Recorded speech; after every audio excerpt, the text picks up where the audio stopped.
В небольшом городке на окраине Москвы была балетная школа имени Галины Улановой. Старое здание с высокими окнами и скрипучим паркетом помнило тысячи детских ног, которые когда-то мечтали стать великими танцорами. Каждое утро в 6 часов сюда приходила Вера Петровна. Она работала уборщицей уже 20 лет. Мыла полы в танцевальных залах, протирала зеркало, чистила балетные станки. Работа была тяжелая, но Вера Петровна никогда не жаловалась. У нее была дочь Настенька, и ради нее она была готова на все. Настя росла тихой и скромной девочкой. Пока мама убирала классы, девочка сидела в коридоре и делала уроки. Иногда она подходила к приоткрытой двери зала и смотрела, как занимаются ученицы. Как они вытягивают носочки, как изящно поднимают руки, как легко кружатся в пируэтах. Настя никогда не училась балету. На это не было денег.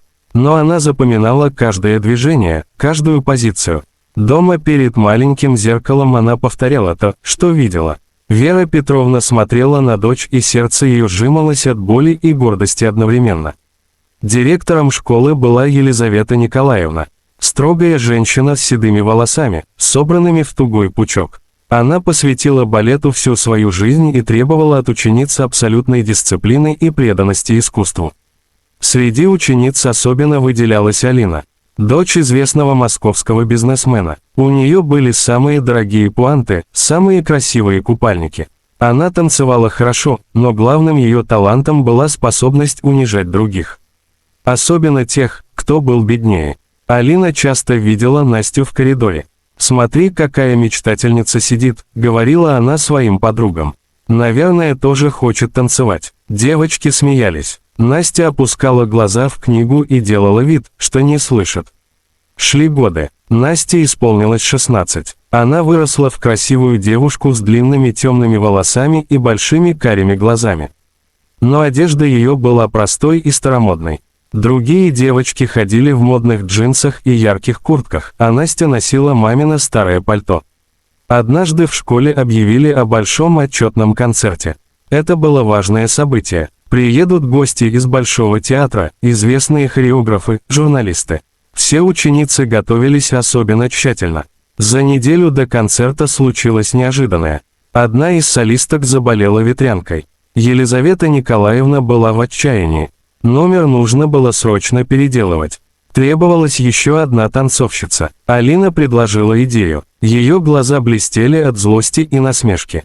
«Елизавета Николаевна», — сказала она сладким голосом, — «а давайте пригласим Настю, дочь уборщицы. Она же так любит на нас смотреть. Пусть попробует станцевать». Девочки вокруг захихикали. Они представляли, как неуклюжая Настя будет путаться на сцене, как все будут смеяться. Елизавета Николаевна нахмурилась, но время не ждало. «Концерт через неделю». «Хорошо», — сказала она наконец. «Пусть придет на репетицию завтра». Когда Вера Петровна узнала об этом, она заплакала. Она понимала, что это шутка, что над ее дочерью хотят посмеяться. Но Настя спокойно обняла маму. «Мамочка, все будет хорошо. Я постараюсь». На следующий день Настя пришла в заливе. На ней был старый тренировочный купальник, который когда-то подарила одна из учениц. Девочки стояли у станка и переглядывались.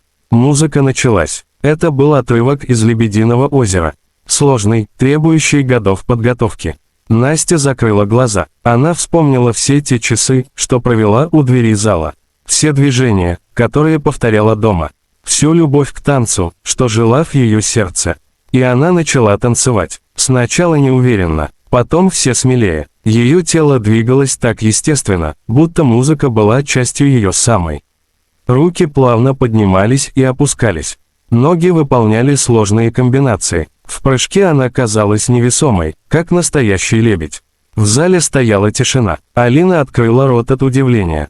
Другие девочки смотрели, не отрываясь. Елизавета Николаевна встала со стула. Ее строгое лицо дрожало от волнения. За все годы работы она видела много талантливых детей. Но такого она не видела никогда. Музыка закончилась. Настя застыла в последней позе. По ее щекам текли слезы. «Где ты училась танцевать?» – тихо спросила Елизавета Николаевна. «Нигде», – ответила Настя. «Я просто смотрела. и повторяла дома. В зале было так тихо, что слышно было, как капает вода из крана в умывальной комнате. Елизавета Николаевна подошла к девочке и взяла ее за руки. «У тебя настоящий дар», — сказала она. «Прости меня, старую дуру, я должна была увидеть это раньше». Следующая неделя пролетела как один день. Настя репетировала со всеми. Теперь никто не смеялся над ней. Девочки смотрели с уважением. Даже Алина притихла. Вера Петровна купила дочери новый концертный костюм. Она потратила на это все свои сбережения, но ей было не жалко.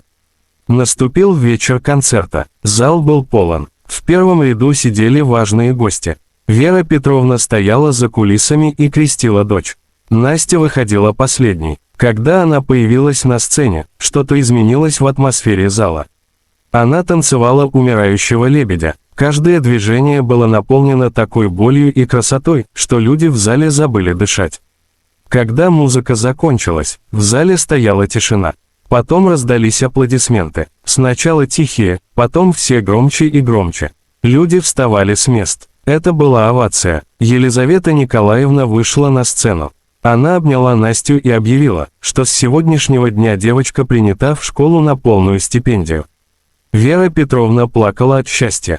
Рядом с ней стояла Алина. Она подошла к уборщице и тихо сказала: «Простите меня, я была жестокой и глупой». Вера Петровна посмотрела на нее добрыми глазами. «Ты молодая еще», — сказала она. «Жизнь научит. Главное, чтобы сердце не зачерствело».